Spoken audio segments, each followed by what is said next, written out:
gens ne lisent pas chez nous. Moi, j'ai vu récemment, j'ai fait un livre, bien sûr, à sensation, semble-t-il. Il y a des gens qui viennent critiquer le livre. Vous savez ce qu'ils disent? Ah, je ne l'ai pas lu, mais on ne doit pas l'écrire maintenant. Le pays est dans les problèmes, c'est pas maintenant d'écrire. Mais est-ce que le cerveau l'a lu là? Mais c'est pendant les périodes difficiles qui est la plus grande créativité. Vous savez, en médecine et dans la science, les plus grandes inventions sont faites pendant les moments de conflit.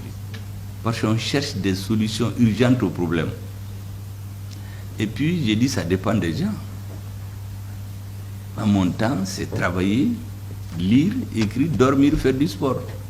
D'autres préfèrent aller dans les grains, faire toute la journée là-bas, à raconter des histoires sur le dos des gens. J'ai écouté même un historien qui dit que lui, il est historien, que leur professeur leur avait dit un jour, quand ils voulaient savoir ce qui s'est passé à Sikasso pendant la colonisation, qu'il ne faut pas parler de l'histoire. Mais ce monsieur-là, comment il sait ce qui s'est passé, au point de vous dire qu'il ne faut pas en parler? C'est parce qu'il y a un Européen qui a écrit. Pourquoi nous, on n'écrit pas?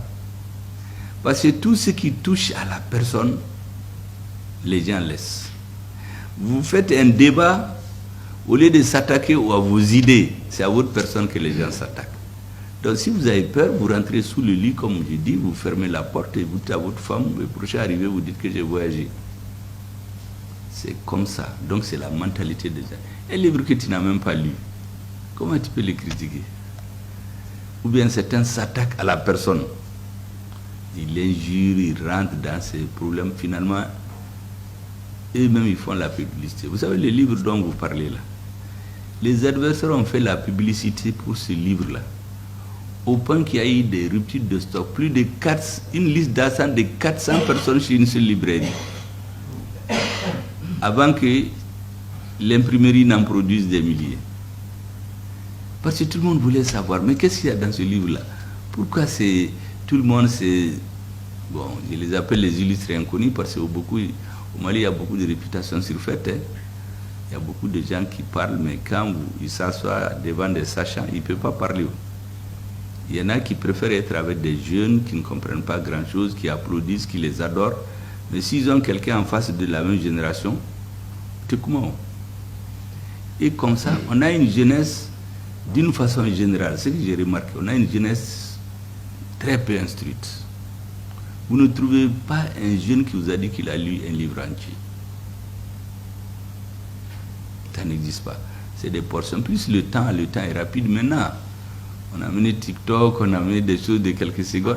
Mais quand vous partez dans les pays qui ont inventé ça, vous partez par exemple dans les pays comme la Chine, les enfants, on ne va jamais les laisser toute la journée devant l'ordinateur.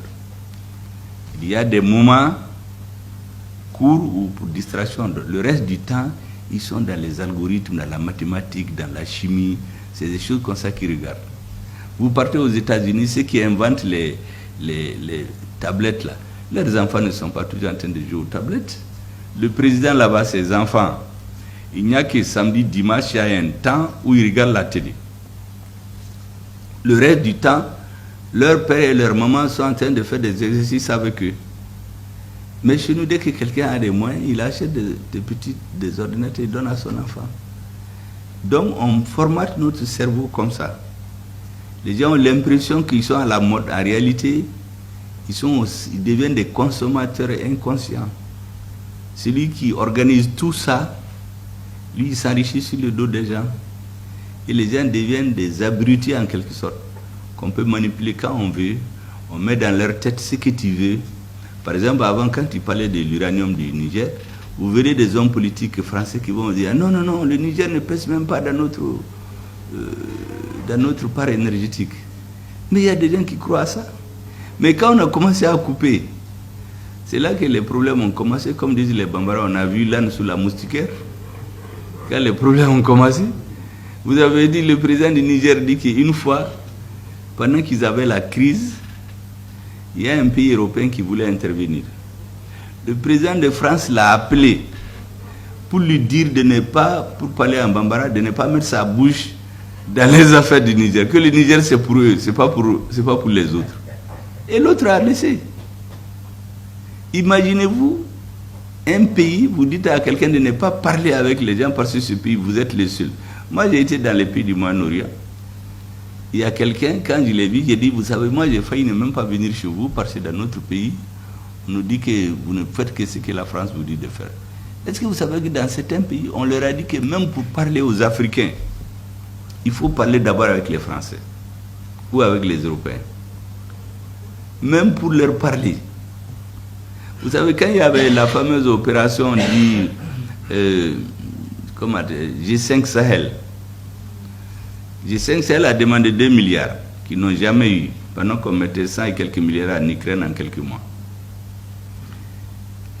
Ils vont commander dans les pays arabes. Quand ils trouvent 100 ou 200 millions, il y a un pays qui collecte au nom des Africains. Il met les 90 millions dans sa poche. Les 10 millions qui restent, il prend des vieux équipements chez lui, il les repeint et on les file aux Africains. Moi, j'ai vu des pays où des militaires ont eu des jambes coupées parce qu'ils sont montés sur un vieil équipement qui s'est effondré en cours de route. C'était des épaves qu'on a peinturées pour leur donner. Il a perdu ses pieds comme ça. Mais celui qui ose parler, ils vont voir vos autorités démocratiquement élues pour vous arnaquer, pour vous smarcher. Si c'est un militaire, on le menace. On lui dit, bon, il voulait faire un coup d'État, on le met en prison. Ou bien on le casse en gratte. Si c'est un civil, on lui donne de l'argent, ou bien on le baga. Et puis c'est tout. Bon, ce système-là, il n'y a que les écrivains qui vont écrire petit à petit, que les gens aient le goût de la lecture. Pour qu'ils soient... Moi, je ne vous ai parlé seulement que du domaine politique que je connais. Mais il y a beaucoup d'autres domaines. Il faut que les gens disent. Chez nous, les gens ne disent pas du tout. Souvent, je me demande comment développer le goût de la lecture. On a énormément de problèmes pour le faire. Même des paragraphes. Quelqu'un comme les Yambo Welegem, les Amadou Ampateba, les Philippe Dabo, quand vous les lisez pour un homme public, vous n'avez besoin de rien apprendre ailleurs. Vous avez tout dans leurs écrits. Mais on connaît plus l'histoire de la France du XVIIe siècle, du XVIIIe siècle. Ici, quand quelqu'un parle pour montrer qu'il est instruit, il cite des grands penseurs, des philosophes de la Grèce antique, de la France. C'est comme ça qu'il impressionne les gens. Moi, j'ai été une fois à une oraison funèbre d'un président. J'ai vu tous ceux qui ont passé ici, des grands penseurs français. J'ai dit, mais quelle misère culturelle. Alors qu'on avait tout chez nous. On pouvait trouver des dictons de notre pays, ainsi de suite. Vous savez, dans notre histoire, les Maliens ne connaissent rien. J'ai dit récemment à des militaires, quand vous regardez quand l'opération Serval est intervenue chez nous, en 2013, les militaires ont suivi exactement l'itinéraire de l'armée coloniale. Je l'ai dit en décembre 1893, le premier soldat qui a quitté Mopti pour aller en direction du nord, pour aller coloniser Tombouctou, il s'appelait Boiteux. Mais c'était un Boiteux qui est mort ici 120 ans après. Ils ne font rien au hasard. Même les appellations des opérations, Barkhane, Serval, Takuba, tout ça, ça a une signification. On n'amène rien au hasard. N'est-ce pas? Bon, c'est tous ceux qui veulent diriger le Mali. Si vous ne comprenez pas ces choses-là, ça ne peut pas marcher. Vous ne pouvez rien comprendre. Parce que l'avantage des Européens, c'est qu'ils écrivent. Ils laissent tout. Vous savez, avant, les militaires, dans tout, ils rendent compte au roi. Ces livres ne sont plus vendus. On peut trouver certains sous forme numérisée. Donc quand vous lisez, vous voulez comprendre qu'est-ce qui se passe au Mali aujourd'hui, il vous suffit de lire ces livres-là. Même les groupes ethniques qui ont des penchants pour aller avec l'étranger contre les autres, même ça ils ont fait. Donc vous voyez, même leurs descendants en politique, vous allez voir comment ils sont soutenus.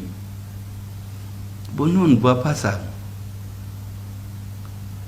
Moi je suis tombé sur une lettre écrite par le gouverneur militaire de Caille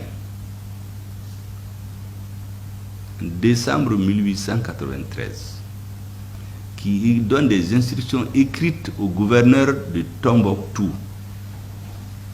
Il lui dit, tous ceux qui ont la peau blanche au nord, là, il faut les supprimer. C'est le mot qu'ils utilisent, supprimer. Il faut les empoisonner les patriotes. Et le militaire l'a dit même qu'il espère qu'un jour ils auront l'aviation pour épandre les poisons partout, pour les supprimer tous. Vous savez qu'à cette période-là, c'est des Noirs qui cachaient leurs frères arabes et Touaregs.